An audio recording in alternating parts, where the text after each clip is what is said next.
The crystal of the wineglass chimed softly against the porcelain plate as Elena Rodriguez adjusted the linen napkin beside the sterling silver. Her fingers moved with mechanical precision, the result of 6 months waiting tables in the main dining room of Aria, one of New York City's most expensive restaurants.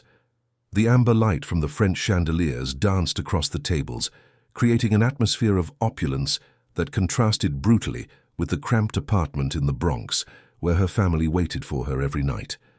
27 years old, a summa cum laude graduate in foreign languages and literatures from Columbia University, with a master's in translation and interpretation, fluent in 8 languages. And here she was, carrying trays and smiling politely at people who barely glanced in her direction. The weight of this irony followed her with every step across the Italian marble floor, but the thought of her father kept her steady. Jacob Rodriguez, her personal hero, was slowly wasting away from a pulmonary disease that required incredibly expensive imported medications. Every tip Elena tucked into the pocket of her black uniform represented another day of breath for him. That Friday, the manager, Mark, appeared in the kitchen with a tense expression. The private room on the second floor had been reserved for a special dinner, 18 guests from Manhattan's financial elite, celebrating a $50 million real estate deal. Elena would be the only server assigned to them, a dubious honor that meant working alone under maximum pressure and even more critical eyes. She went up the service stairs at 7 p.m. sharp, carrying the first tray of appetizers. The private room was a world apart, with walls paneled in rich hardwood, original paintings and a long table capable of seating 20. The guests were already settled, talking loudly, laughing, with the confident guffaws of people who had never had to count change to pay the rent. At the center of the table, dominating all conversations like a conductor leading an orchestra, was him. Richard Sterling, 60 years old, owner of one of the country's largest construction firms. Eleanor recognized him immediately from business magazines. Gray hair slicked back, a navy blue suit that probably cost more than her annual salary, and that look she had learned to identify over the past few months, the look of a man who has never been told no in his life. She served the appetizers with the silent efficiency she had perfected. No one said thank you. To them, Elena was part of the decor, as invisible as the chandeliers or the velvet curtains. As she worked, fragments of conversation reached her. Richard was talking about how he had bought a strategic plot of land on the Upper East Side for a fraction of its value, convincing the elderly owner it was a gift to the city. The others laughed, admiring his shrewdness. Through the appetizer, the main course and dessert, Elena remained impeccable, but the tension began to build in her shoulders. Something in the air of that room bothered her deeply. Maybe it was the way Richard snapped his fingers when he wanted more wine, or how he interrupted a female guest mid-sentence to tell an anecdote about himself. Elena had encountered arrogance before, but that night seemed to concentrate years of it into a few hours. When it was time for the dessert course, Mark came up personally with a special bottle, a dessert wine, a 1990 Chateau d'Yquem, valued at nearly $10,000. He handed the bottle to Elena with a grave, warning look. It was the jewel of the evening, the ultimate symbol of the group's success. She had to serve it with absolute perfection. Elena held the bottle as if it were a child. She approached the table, starting with the host of the celebration, a middle-aged businessman who at least offered a brief smile. She continued serving glass by glass with practiced movements. When she reached Richard, he was gesturing broadly, telling another story of how he had outmaneuvered a competitor for a contract.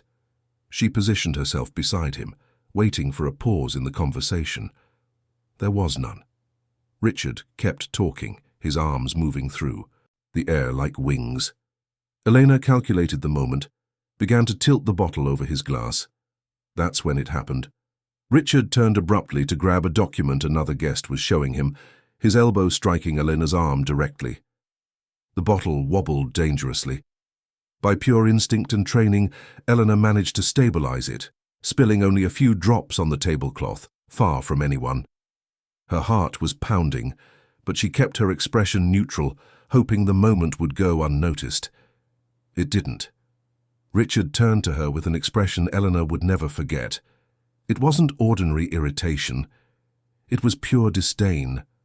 The visceral contempt of someone who considers another person so inferior they don't even deserve to exist in the same room. The entire table fell silent, as if someone had hit pause on the world. "What do you think you're doing, you incompetent fool?" His voice cut through the air like a blade. Eleanor felt the blood freeze in her veins. "Sir, I apologize. You moved your arm and I—" He cut her off, rising from his chair. His imposing height and aggressive posture turned the moment oppressive. "I moved my arm, me? You almost spilled a wine that costs more than you make in a year, you clumsy idiot. Do you have any idea what this bottle is worth?" Eleanor opened her mouth to respond, but the words refused to come out. Around the table, some guests looked down, embarrassed. Others watched with morbid curiosity, like spectators at a highway accident. A younger woman, dressed in an impeccable grey suit, frowned in disapproval, but said nothing. Richard wasn't finished. He pointed to the bottle in Elena's trembling hands and let out a humorless laugh. "I bet you can't even read the label on that bottle, can you? You probably didn't even finish high school. That's the problem with hiring just anyone to work in these places. No skills, no education, no nothing." The silence that followed was deafening. Elena felt tears burn her eyes, but she refused to let them fall. Not there. Not in front of those people. Her brain worked frantically, searching for an escape, a way to disappear from this nightmare. But her feet seemed glued to the floor. It was then that something shifted inside her. Maybe it was the memory of her father, lying on the old couch at home, breathing with difficulty, but always finding the strength to ask how her day had been. Maybe it was the image of her younger sister Julia, studying late under the dim kitchen light, dreaming of a medical school that seemed impossible. Maybe it was simply the accumulation of months of being treated as invisible, as if her worth was measured only by her ability to carry plates without dropping them. Elena took a deep breath, feeling the air fill her lungs. She lifted her chin, met Richard's eyes, and held his gaze. The bottle was still in her hands, but now she held it with renewed firmness. Her voice, when it finally emerged, was calm, clear, and utterly controlled. "Actually, Mr. Sterling, I can read the label, and I can do it in 8 different languages if you'd prefer." The entire table turned to look at her. Richard blinked, confused, as if she had started speaking in an alien tongue. Elena felt something awaken in her chest, a courage she didn't know she possessed. And so, holding a $10,000 bottle of wine in a luxury restaurant in the heart of New York City, Elena Rodriguez decided she would never be invisible again. The astonishment on the faces around the table was almost palpable. Eleanor kept her gaze fixed on Richard, but she could see the surprised expressions of the other guests in her peripheral vision. Some leaned forward, suddenly interested. The woman in the grey suit had raised an eyebrow, her lips forming the beginning of a restrained smile. Richard let out a harsh laugh, crossing his arms over his chest. 8 languages? You? Are you trying to impress me with lies now? Eleanor placed the bottle carefully on the side table. Her movements were deliberate, almost ceremonial. When she turned back to the table, her posture had completely changed. She was no longer the submissive, silent waitress. She was the student who had defended her master's thesis before an international panel. She was the translator who had simultaneously interpreted medical conferences. She was the woman her professors had called a linguistic prodigy.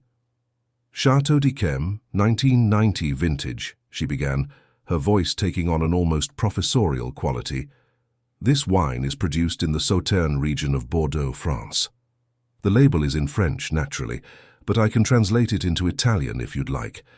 The vineyard belonged to the Lursalusis family for over 400 years, though it was sold to the LVMH Group in 1999.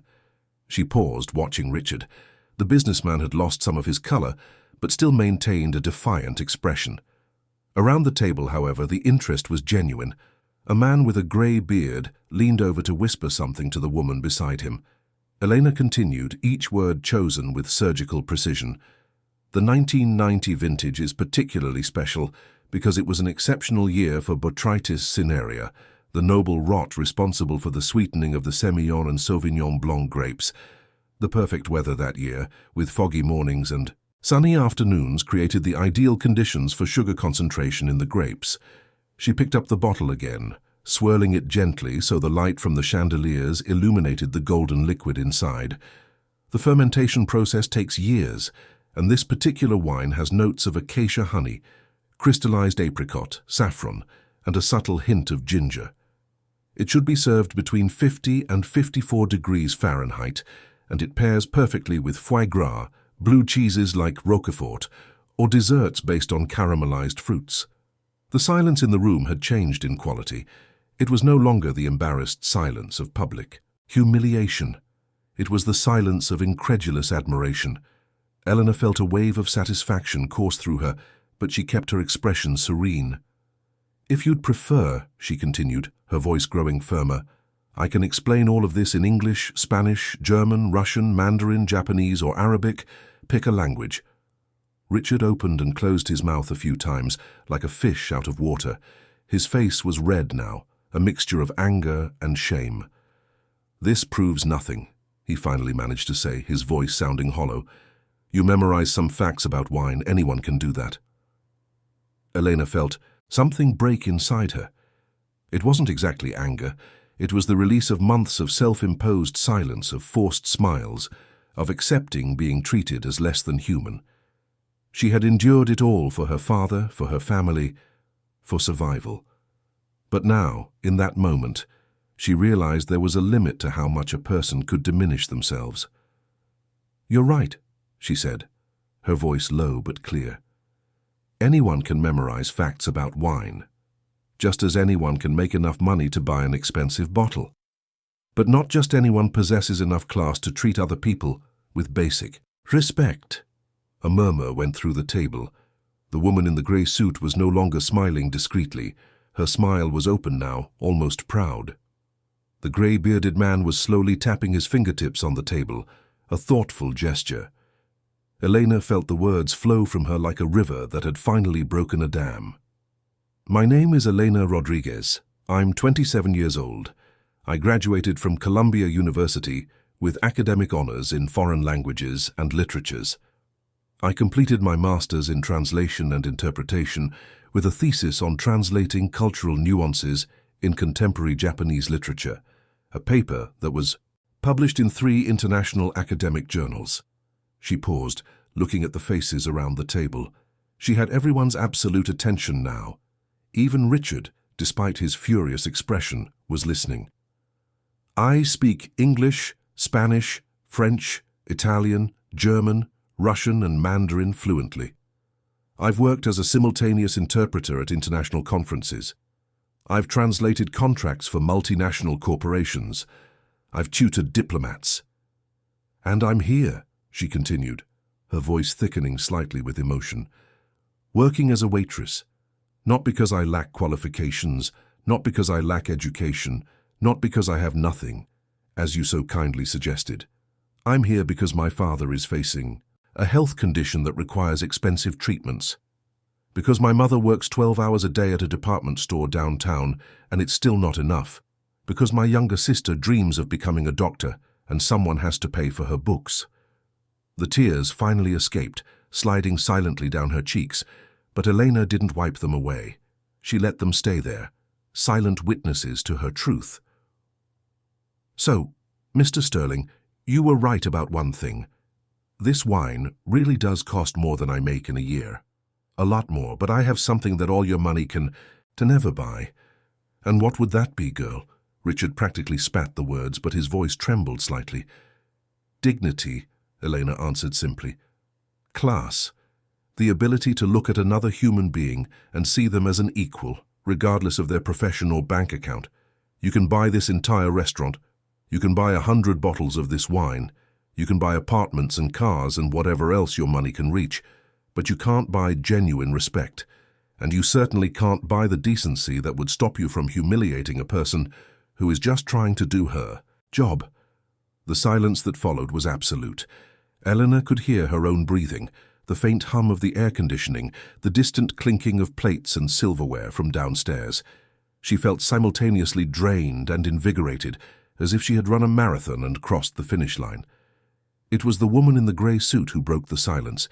She began to clap, slowly and deliberately. The sound echoed through the room like distant thunder. One by one, other guests joined her. The grey-bearded man stood up, applauding enthusiastically. An older woman, draped in discreet but clearly expensive jewelry, had tears in her eyes as she clapped. Richard looked around the table, incredulous. "Are you applauding this insolent girl? She insulted me. She humiliated me." The woman in the grey suit stopped clapping and looked directly at Richard.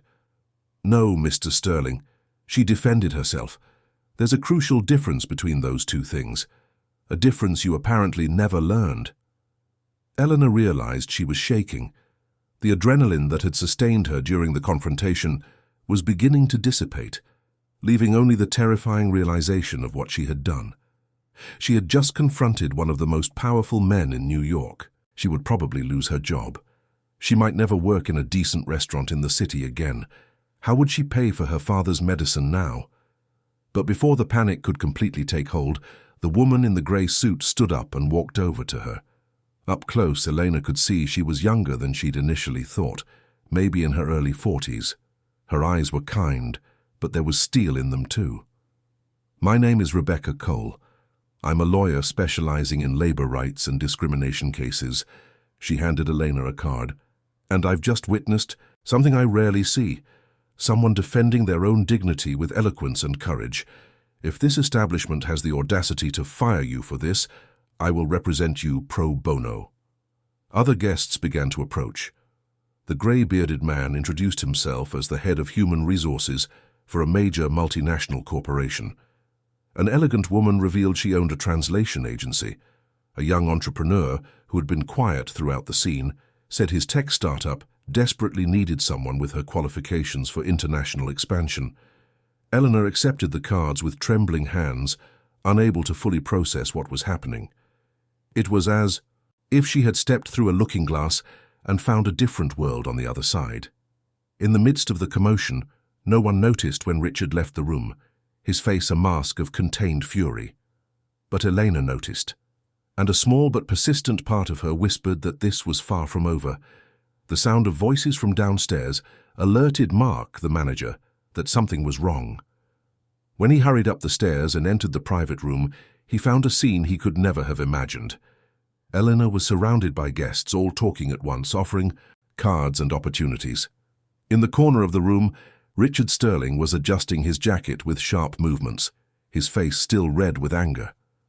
Mark had worked at Aria for 15 years. He knew the unwritten rules of the game. Wealthy clients were untouchable, especially the extremely wealthy like Richard.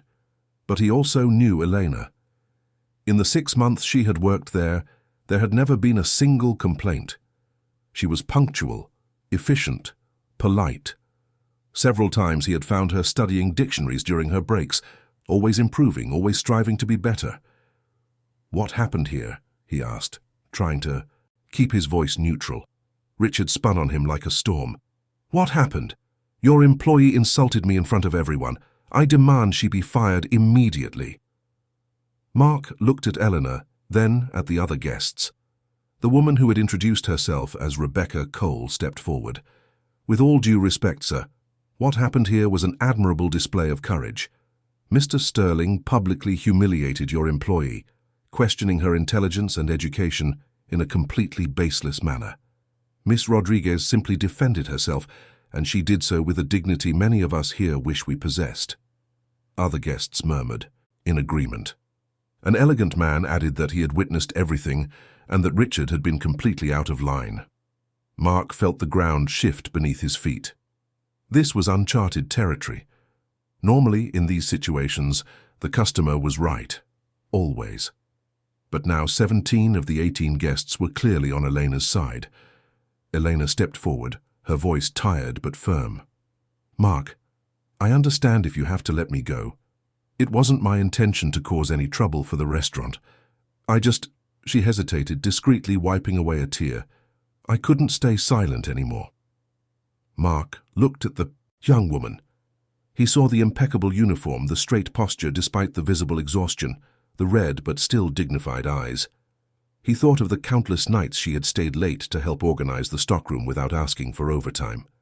He remembered how she had calmed a lost French tourist couple, speaking fluently in their language and helping them with directions around the city. He took a deep breath and made a decision he knew would change his career, for better or for worse. Miss Rodriguez will not be fired, on the contrary. She's being promoted. What? Richard exploded. You can't. Be serious. Mark turned to face him directly. I'm absolutely serious, Mr. Sterling. Aria has a zero-tolerance policy for any kind of harassment or disrespect towards our staff. Miss Rodriguez is an exemplary employee, and I will not fire her because someone decided to treat her as inferior. He paused, letting the words hang in the air. In fact, I'm offering her the position of head captain with a significant salary increase. Elena's eyes widened in disbelief. Mark, I don't know what to say. Say yes, Rebecca intervened with a smile. This man just showed more integrity in 1 minute than many CEOs show in a lifetime. Richard was practically purple with rage. You'll regret this, all of you. He pointed at Mark. I know the owner of this establishment personally. I'll make sure you're fired by Monday. And you. He turned to Elena, an accusing finger leveled at her. I'll make sure you never work in a decent place in this city again.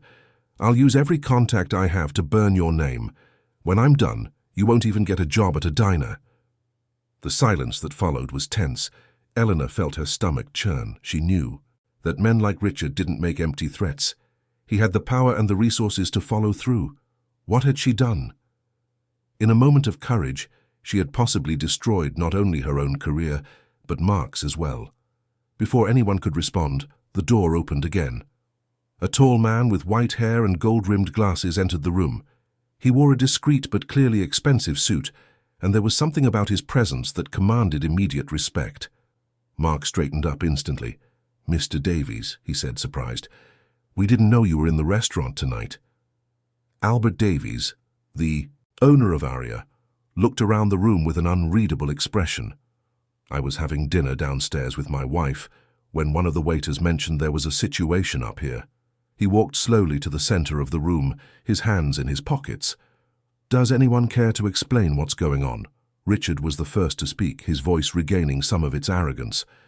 Albert, good to see you. Your employee grotesquely insulted me, and this manager of yours, he gestured at Mark with disdain, refused to fire her. In fact, he had the audacity to promote her. I expect you to rectify this situation immediately. Albert Davies nodded slowly, then looked at Mark. Is this true, Mark? You promoted an employee who insulted one of our most important clients. Mark swallowed hard, but kept his voice steady. Yes, sir, but with all due respect, that's not quite how it happened. He proceeded to explain what the other guests had reported, how Richard had humiliated Eleanor, and how she had defended herself. As Mark spoke, Albert listened in silence, his face an impassive mask. When the manager finished, the restaurant owner turned to Eleanor. Miss, what is your full name? Elena Rodriguez, sir, she answered, her voice barely a whisper. Elena Cristina Rodriguez. And is it true what I've heard? You have a master's degree and speak 8 languages? Yes, sir. Elena felt a wave of heat rise to her face. Albert was silent for a long moment, studying her. Then he turned to Richard. How many languages do you speak, Richard? The businessman blinked, confused by the question. What does that have to do with anything? I speak English and some business Spanish, but that's completely irrelevant. It's relevant to me, Albert replied calmly.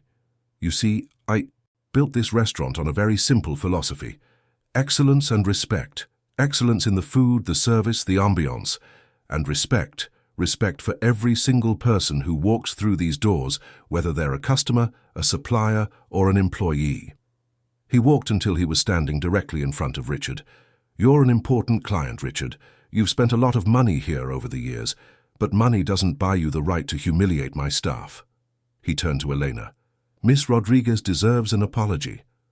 Richard took a step back, incredulous. You're asking me to apologize? To her? Albert, have you lost your mind? I'm not asking, Albert replied. I'm demanding. Either you apologize now, or you are permanently banned from this establishment. The shock on Richard's face would have been comical under other circumstances. He looked around the room, searching for support, but found only looks of approval directed at Albert. Finally, his expression hardened. To hell with you and to hell with this place. There are hundreds of restaurants in New York that would be happy to take my money. And when I tell all my contacts how I was treated here, you'll find out the true cost of your noble decision. Richard stormed out of the room, slamming the door hard enough to make the glasses on the table rattle. For a moment, no one said anything. Then Albert turned to Elena, and for the first time, she saw a kind smile on his face. Miss Rodriguez, the position Mark offered is confirmed. Head captain, with triple the salary. Furthermore, I'd like to discuss the possibility of you developing a multilingual training program for our staff. With your qualifications, you could be extremely valuable, not just serving, but elevating the level of our entire service. Elena felt her legs grow weak. Mr. Davies, I don't know how to thank you. Albert waved a hand, dismissing the thanks. You've been here for 6 months, working far below your qualifications without complaint. That shows character. And tonight, when you were unjustly attacked, you defended yourself with intelligence and dignity. That shows courage. Those are exactly the qualities I value. The woman with the jewelry, who had remained silent until now, cleared her throat delicately. If I may interrupt, I'd like to make an offer as well. My name is Helen Montgomery. She paused, and Elena recognized the last name. Immediately, one of the oldest and wealthiest families in New York. I have a foundation that provides scholarships to talented young people. You mentioned a sister who dreams of becoming a doctor. Elena nodded, unable to speak. Yes, ma'am. Julia. She's 17. Helen smiled warmly. I would like to offer her a full scholarship to medical school, including books, supplies, and a stipend for living expenses. And when she graduates, if she's interested, there are positions available in our network of hospitals. The tears began to fall freely now, and Elena made no effort to stop them. It was too much. Everything was too much. Hours ago, she was just trying to survive another night at work. Now her world had been completely transformed. But as the guests came closer, offering congratulations and more business cards, Elena couldn't completely shake a feeling of unease. She knew enough stories about powerful men to know that Richard Sterling was not the type of person to accept defeat quietly, and his last words had been a clear promise of retaliation. The night had ended well, better than she could have ever imagined, but a small voice in her mind whispered that the story was far from over. Elena got home after midnight, her legs aching with exhaustion but her heart overflowing with contradictory emotions. The apartment in the Bronx was quiet. The dim light from the living room indicated someone was still awake. When she opened the door, she found her mother, Sophia, dozing on the old couch, still in her uniform from the store where she worked. "Mom," Eleanor whispered, gently touching her shoulder. Sophia woke with a start, taking a few seconds to focus her eyes. "Eleanor, what time is it? Are you okay? Did something happen?" Eleanor sat down next to her mother, and for the first time that impossible night let herself break down. She cried as she told her everything, from the initial humiliation to the surprising turnaround. Sophia held her, alternating between tears of pride and exclamations of worry. "My daughter, you were so brave. But this man, this Richard, he sounds dangerous. What if he really tries to hurt you?" Eleanor wiped her eyes, showing her the business cards she had received. "I'm not alone anymore, Mom. These people offered to help, and Mr. Davies protected me." She squeezed her mother's hand. "And there's the scholarship for Julia. A full ride, Mom, for medical school. Her dream can come true." Sophia covered her mouth with her hands, her eyes welling up. "Is it really true? It's not one of those scams you see on TV?" "It's true. She gave me the direct contact for the foundation. I'm going to call first thing tomorrow to confirm everything." The two of them stayed up until almost 2 in the morning, talking in whispers so as not to wake her father and Julia. For the first time in months, Eleanor felt something she had forgotten existed. Hope. Real, tangible, almost painfully intense. But the relief was short-lived. On Saturday morning, Elena woke to the insistent ringing of her cell phone. It was 8 a.m., and she had only slept for 4 hours. She answered without looking at the caller ID, expecting it to be Mark confirming the details of her new position. "Hello? Miss Elena Rodriguez?" The voice was male, cold, too professional for this hour. "Yes, this is she. Who's calling?" "My name is Henry Miller. I'm an attorney for Mr. Richard Sterling. Do you have a moment to speak?" Eleanor's stomach clenched. She sat up in bed, wide awake now. "What is this about?" "You are being officially notified of a lawsuit for defamation. My client alleges that you publicly slandered him last night, causing irreparable damage to his personal and professional reputation. We are seeking damages in the amount of $500,000. Elena felt the world spin. $500,000. It was an impossible, absurd amount. She didn't even have $5,000 in savings. "That's ridiculous," she managed to say, her voice trembling. "He humiliated me first. There were witnesses. I only defended myself." "The witnesses will be heard in the proper proceedings. For now, you will be formally served in the coming days. Additionally, I must inform you that my client has used his considerable influence in New York's hospitality sector. As of today, you will find it difficult to secure employment in any high-end establishment in the city. Have a good day." He hung up before Elena could respond. She sat there, the phone still in her hand, unable to fully process what she had just heard. $500,000. Her career blacklisted across the city. How had this happened? In less than 12 hours, she had gone from the best moment of her life to a legal and professional nightmare. Sophia came into the room, worried by the look on her daughter's face. "Elena?" "He's suing me, Mom, for $500,000, and he says he's used his contacts to stop me from working anywhere decent in New York." Sophia paled, sitting down heavily on the edge of the bed. "Oh my God, what are we going to do?" Eleanor looked at the business cards on her nightstand. She remembered Rebecca Cole's words. "I'm going to call the lawyer who offered to help and Mr. Davies. They said they would support me. But would they be able to stand up to someone so powerful?" Elena didn't have an answer for that. She only knew she couldn't give up now, not after she had finally found her voice. She called Rebecca Cole at 9 a.m. The lawyer answered on the second ring, her voice alert despite it being a Saturday. Eleanor explained the situation, her voice breaking at times. When she finished, there was a brief silence on the other end of the line. "Eleanor," Rebecca's voice was firm, "this lawsuit has no legal basis whatsoever. Defamation requires you to have made false statements with malicious intent. You only stated true facts about your own education and defended your dignity. Plus, we have 17 witnesses who saw him humiliate you first. But his lawyer said he's blacklisted me from every restaurant in the city. That's intimidation and possibly tortious interference with your career prospects." Rebecca paused. "Look, I'll be honest with you. Richard Sterling is a powerful and vindictive man. He can make things difficult temporarily. But he also made several mistakes the other night, and we have all the tools to defend you. Can I come to your home later today to discuss a strategy?" Elena felt a weight lift from her shoulders. "Yes, please, thank you so much." After giving her the address, Elena called Mark. The manager was outraged when he heard about the lawsuit and the threats.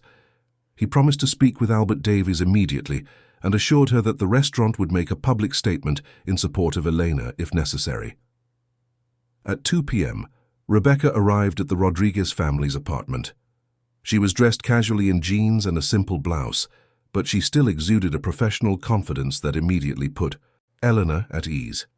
Sophia offered coffee, and the three women sat at the kitchen table. Jacob, Elena's father, was resting in his room, but had insisted on being kept informed of everything. Julia, who had left early to study at the library, wasn't home yet. Rebecca began by explaining the legal aspects. The defamation suit wouldn't hold up, she was sure of it, but that didn't mean it would be easy or quick. Richard had the best lawyers money could buy, and they would drag out the process as long as possible, hoping to exhaust Elena financially and emotionally. "As for the threats against your career," Rebecca continued, "that's more complicated. He has the right not to recommend someone or to share his personal experience. But if we can prove that he actively sabotaged your job opportunities with false statements, that constitutes defamation on his part, and we can countersue." Eleanor absorbed all of this, feeling both grateful and overwhelmed. "How do we prove that?" "By documenting everything. Every job interview you have, every rejection, every suspicious comment, we build a pattern. Rebecca leaned forward.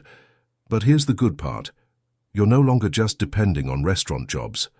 Those people who offered you opportunities the other night, they work in completely different sectors. Richard may have influence in the world of luxury hospitality, but he doesn't control tech startups or translation firms. As if the universe were listening, Elena's phone rang. It was an unknown number. With a racing heart, she answered. Elena Rodriguez? Yes. This is Rick Peterson from Innova Tech. We spoke the other night at Aria. I've been thinking a lot about your situation, and I'd like to formalize my offer. Can we meet on Monday to discuss the details? Elena looked at Rebecca, who nodded encouragingly. Yes, Mr. Peterson, I'd love to. Excellent. Just a heads up, Elena. I got a call this morning from an acquaintance trying to dissuade me from hiring you. He made some pretty serious allegations about your character. Rick paused. I found it all very suspicious and very convenient considering what I witnessed, so I made a few calls and found out who was behind it. Richard Sterling. Eleanor closed her eyes, a mixture of anger and validation coursing through her. I knew he was doing this. I just got a call from his lawyer this morning. I figured, look, Eleanor, I built my company from the ground up. I know intimidation when I see it, and I'm not going to let some bully decide who I hire. The offer still stands. In fact, I want to increase it. Rick took a deep breath. How about Director of International Expansion? Starting salary of $15,000 a month, plus performance-based bonuses and company stock options. Elena had to hold on to the table. $15,000. It was more than she had made working at the restaurant for the entire year. I don't know what to say. Say yes and show up.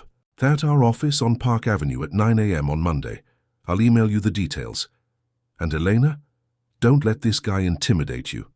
Men like him only have power as long as people are afraid. You've already proven you're not. When she hung up, Sophia and Rebecca were looking at her expectantly. Elena repeated the conversation, her voice growing with excitement as she spoke. By the time she finished, Sophia stood up and hugged her daughter, crying openly. My girl, you deserve all of this, all of it and more. Rebecca smiled broadly. See, it's already starting. Richard thought he could destroy you, but he completely underestimated who you are. And more importantly, he underestimated the people who support you. Elena felt something change inside her at that moment. The fear was still there. It would be a lie to say otherwise. But now there was something stronger, determination. She had spent months hiding, diminishing herself, accepting less than she deserved.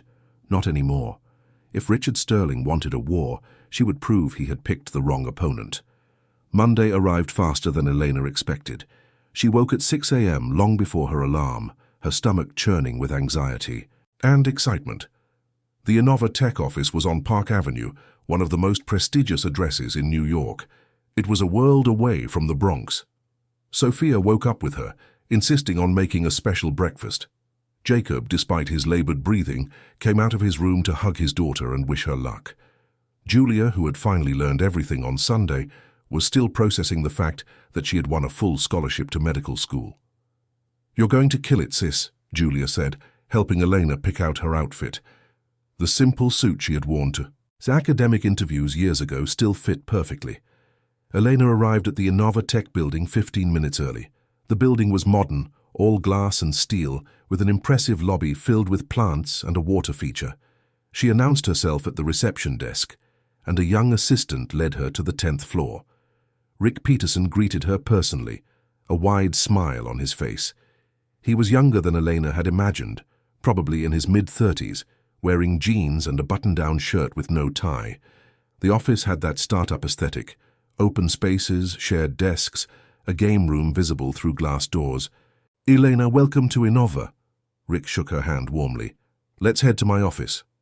They walked through the open-plan room, where dozens of young people worked at computers, chatting animatedly. Elena recognized at least 5 different languages being spoken.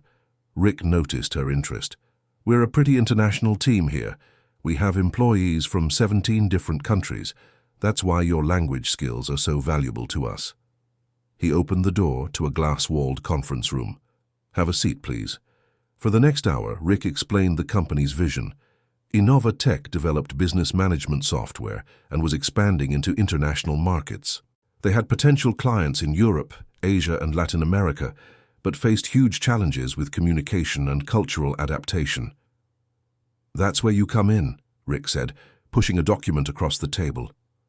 "As Director of International Expansion, you'd be responsible for coordinating all our communication with foreign clients, adapting our marketing materials for different cultures, and eventually leading a team of translators and cultural specialists." Elena read the contract, still hardly believing it. $15,000 a month, a full health plan for her and her family, a generous meal allowance, and a clause that made her heart race.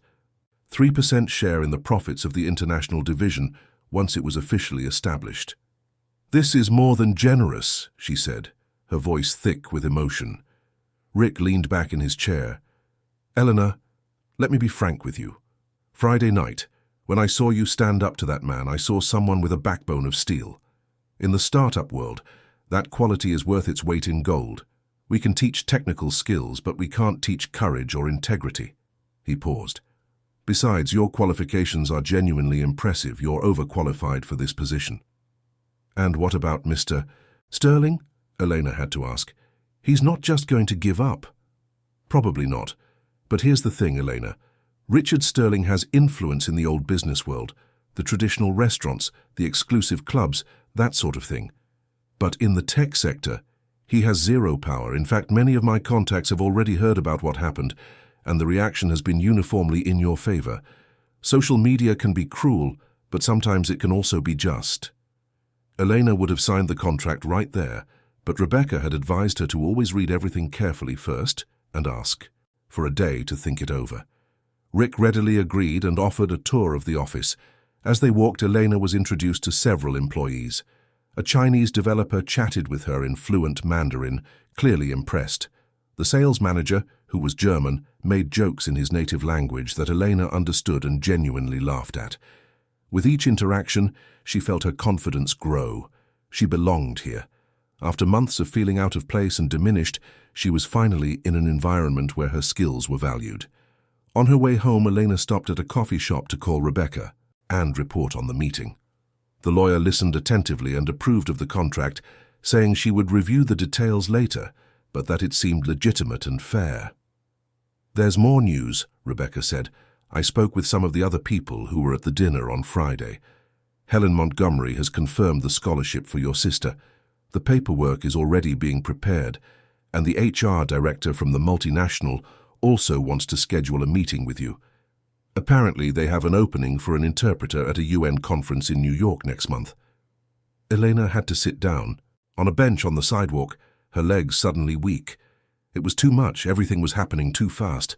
Part of her still expected to wake up and find it was all an elaborate dream. "Elena, are you there?" "I'm here, sorry. It's a lot to process." "I know, but you deserve all of it." Rebecca hesitated. "There's something else I need to tell you. I received a call from Richard Sterling's law firm today. They want to negotiate." "Negotiate what?" "They're willing to drop the defamation suit if you sign a non-disclosure agreement and never speak publicly about what happened at the restaurant. They also want you to reject all the job offers you've received and leave New York." Eleanor felt anger rise like a hot wave. "They want me to disappear." "Basically, yes." Rebecca paused. "Obviously, you don't have to accept. In fact, I strongly advise against it. This kind of deal only benefits them. But legally, I had to inform you of the offer." "Then inform them of my answer. I reject it completely. I'm not going to hide, and I'm not going to be quiet. He attacked me, and I just defended myself. If he wants to continue with this ridiculous lawsuit, let him. We're going to win." After hanging up, Elena walked through the streets of New York, seeing the city with new eyes. For so long, she had felt like a stranger here, a talented person trapped in unwanted circumstances. But now, for the first time, she felt that maybe she could actually build a life here. A good, dignified life, where she wouldn't have to hide or diminish herself. On Thursday, something happened that Elena hadn't expected. Arya organized a small event to make her promotion official. Albert Davies had insisted, saying it was important to make a public statement of support. The press was invited, not the major newspapers, but food bloggers and some local news outlets. Elena was nervous, wearing the new head captain's uniform the restaurant had custom-made for her. Mark stood by her side, clearly proud. Albert Davies gave a short but powerful speech about the importance of respecting all employees and celebrating excellence wherever it is found. When Elena took the microphone to say thank you, she saw familiar faces in the small crowd. Rebecca was there, smiling encouragingly. Rick Peterson had shown up, along with 2 members of his team. The HR director from the multinational was present, and to her absolute surprise, Helen Montgomery was sitting in the front row next to Julia, who had tears in her eyes. Elena took a deep breath and began to speak. "A week ago, I was just a waitress. At least that's how many people saw me. Invisible, unimportant, replaceable." She paused, choosing her words carefully. But the truth is, no one is just anything. Every person carries stories, dreams, talents that the world can't see just by looking. She looked at her father, who was sitting in a wheelchair in the back, a portable oxygen tank beside him. His face was beaming with pride. "I took this job because my family needed me to, and I don't regret that decision for a second. This work taught me humility, resilience, and it showed me both the best and the worst in people. What happened last week wasn't about me proving my worth. My worth was always there, just like the worth of every person who works serving, cleaning, cooking. What happened was about refusing to be diminished, about remembering that dignity isn't something someone can take from you. It's something you choose to carry, no matter the circumstances." Elena felt tears begin to form, but she pushed on. "I thank Mr. Davies for seeing beyond the uniform and recognizing the human being underneath.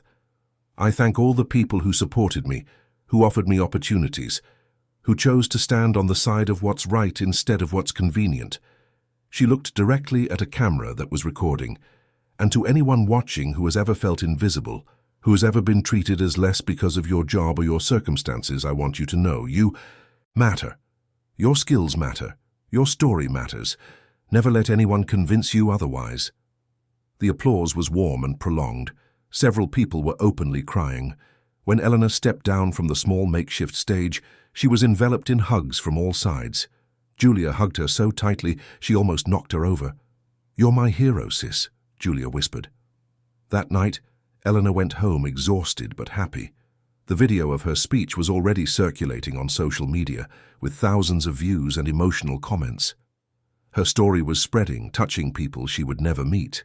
But in the back of her mind, she knew that Richard Sterling was still out there, probably furious about all the positive attention she was receiving. A man like him wouldn't give up easily. And somehow, Eleanor had a feeling that the real confrontation was yet to come. The turning point came in a way Elena could never have predicted. It was a Tuesday, exactly 2 weeks after the night that changed her life. She was on her second official day as Director of International Expansion at Innova Tech, working on a proposal for Japanese clients when Rick knocked on the door of her new office. "Elena, you got a minute?" He looked concerned, but there was also a strange glint in his eye. "Of course, is something wrong?" Rick came in and closed the door behind him. "Did you see the news today?" Eleanor shook her head. "I've been focused on this project all day." Rick took out his phone and pulled up a business news website. The headline made Elena's eyes widen. "Real estate mogul. Richard Sterling removed from board of his own company following conduct scandal." Elena read the article with a racing heart. Apparently, after the video of her speech went viral on social media, several other people had started to come forward. 3 former female employees from Sterling's companies published detailed accounts of being treated with disrespect and humiliation over the years. A waiter from another luxury restaurant told a story similar to Elena's, but from 2 years prior. The public pressure became so intense that the board of directors at Sterling's construction firm had no choice. He was temporarily removed while an internal investigation was conducted into corporate culture and improper conduct. The company's stock dropped 5% in one day. This is... Elena couldn't find the words. She hadn't sought this. She hadn't started a campaign against Richard, but her act of courage had apparently opened the floodgates for others who had suffered in silence for years. "There's more," Rick said, swiping to another article. "His law firm dropped the lawsuit against you this morning. No conditions, no NDA, just dropped it completely." Elena felt her eyes fill with tears. "Is it true?" "Got the confirmation from Rebecca an hour ago. She was going to call you, but I offered to tell you myself." Rick smiled. "Elena, you didn't just defend yourself, you inadvertently started a movement." In the following days, Elena's life became a whirlwind.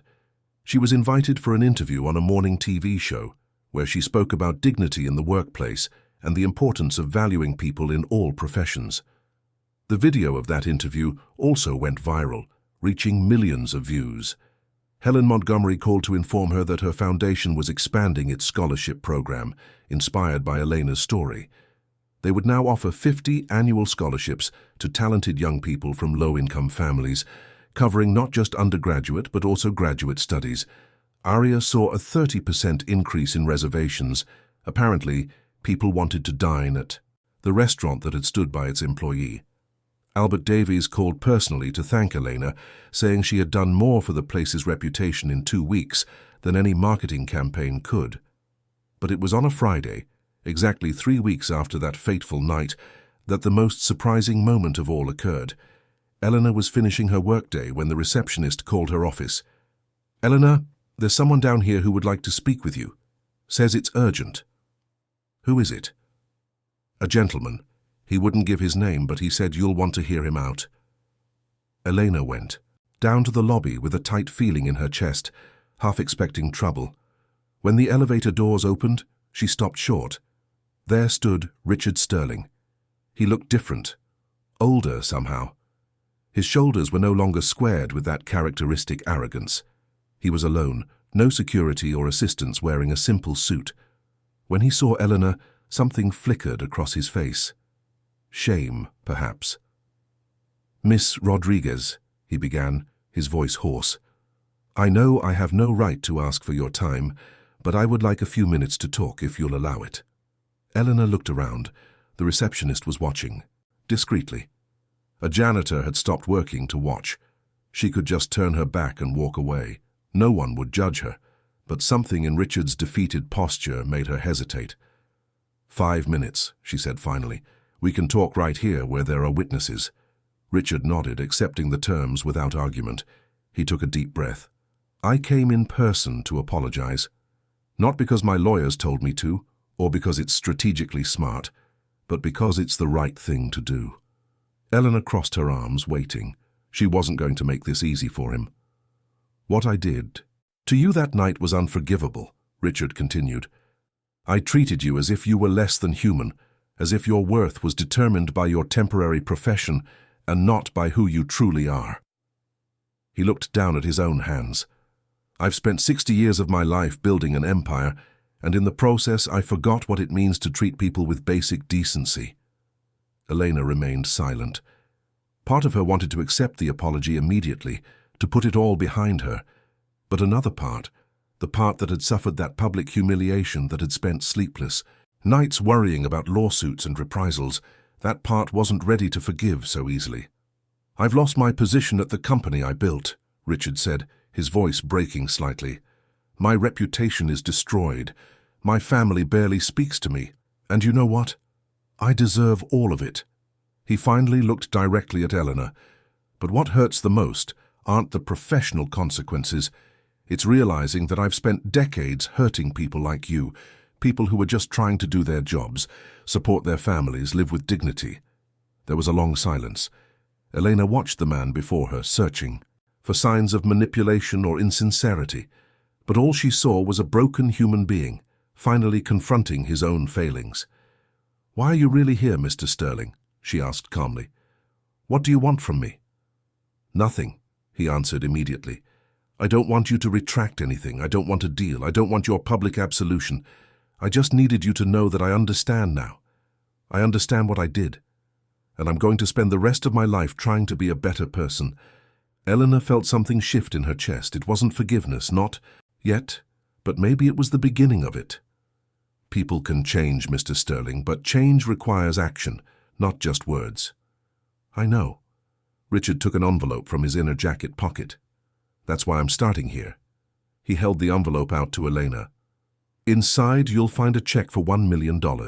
It's not for you. It's to be donated to Mrs. Helen Montgomery's foundation, specifically for the new scholarship program she's creating. In your name." Elena took the envelope with trembling hands. $1 million. It would be enough to fund 20 full scholarships.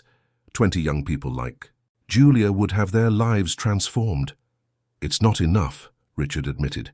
"Nothing I do can truly make up for the people I've hurt. But it's a start." He took a step back. "Thank you for hearing me out, Miss Rodriguez. And again, my sincerest apologies." He turned to leave, but Elena called out to him, "Mr. Sterling." He stopped, looking over his shoulder. "I accept your apology," Elena said slowly. "Not because you deserve it, but because I deserve the peace of not carrying anger." She paused. "I hope you really do use this experience to become a better person." Richard nodded, his eyes visibly moist, and walked out of the building without another word. Elena stood there for a long moment, the heavy envelope in her hands. She thought about everything that had happened in the last 3 weeks, the humiliation, the fear, the triumph, and now this, an apology she had never expected to receive. That night, Aria hosted a special celebration. It wasn't just for Elena, but for the entire staff. Albert Davies had made a point of inviting employees from every level, from the kitchen to management. He wanted to make a clear statement. Every person there was valued, every role was important. Elena arrived with her family. Jacob was in his wheelchair, breathing easier thanks to the new medications they could now afford. Sophia wore a new dress, picked out by Julia, and Julia was radiant, already talking excitedly about her pre-med classes that would start next month. Rebecca was there, along with Rick and several members of the Innova Tech team. Helen Montgomery had brought the entire board of her foundation. The HR director from the multinational confirmed that Elena would be interpreting at the UN conference the following month, an opportunity that could open doors to her international career. When everyone was gathered, Albert called for silence and invited Elena to the center of the room. She felt her face flush with all the attention, but she walked up with her head held high. "Elena," Albert began, "3 weeks ago you reminded us of something fundamental. You reminded us that every person, regardless of their profession or position, deserves respect and dignity. You turned a moment of humiliation into a movement for change, and for that, on behalf of all of us, thank you." He handed her a commemorative plaque, but also something else, an envelope. Eleanor opened it and found a letter from the owner along with the deed to a small apartment. It was in her name. "Jacob and Sophia need a proper place to live," Albert explained. "A place with wheelchair accessibility, near good hospitals. This apartment is our gift to your family. Consider humanity's debt partially paid." Elena couldn't hold back the tears this time. She cried openly as her mother hugged her, as Julia squealed with joy, as her father smiled with tears streaming down his pain-worn face. Later, when Elena had finally composed herself enough to speak, she looked around the room at all those faces. Some were people she had known for months, others were practically strangers who had entered her life just weeks ago, but they had all chosen to stand by her. "I spent a lot of my life feeling small," she began, her voice echoing through the quiet room. "Too small, not qualified enough, not deserving enough. I had degrees and skills, but somehow I still thought I had to shrink myself to survive in this world." She looked at her father, who nodded encouragingly. "What I've learned these past few weeks is that no one can make you feel small without your permission, and that when you stand up for your own dignity, something incredible happens. You give others permission to do the same." Elena held up the envelope Richard had given her. "Today, I received a $1 million donation for Mrs. Helen's scholarship program." She paused for the murmur of surprise that rippled through the room. "It came from someone who hurt me deeply, but who is trying to do better. And I think that's important to remember too. People can change. We shouldn't be quick to forgive, but we also shouldn't completely close the door on redemption. She looked around the room again, making sure to make eye contact with as many people as possible. To everyone here tonight, to those who supported me, to those who risked their own reputations to stand by my side, I say thank you. Thank you for reminding me that I have value.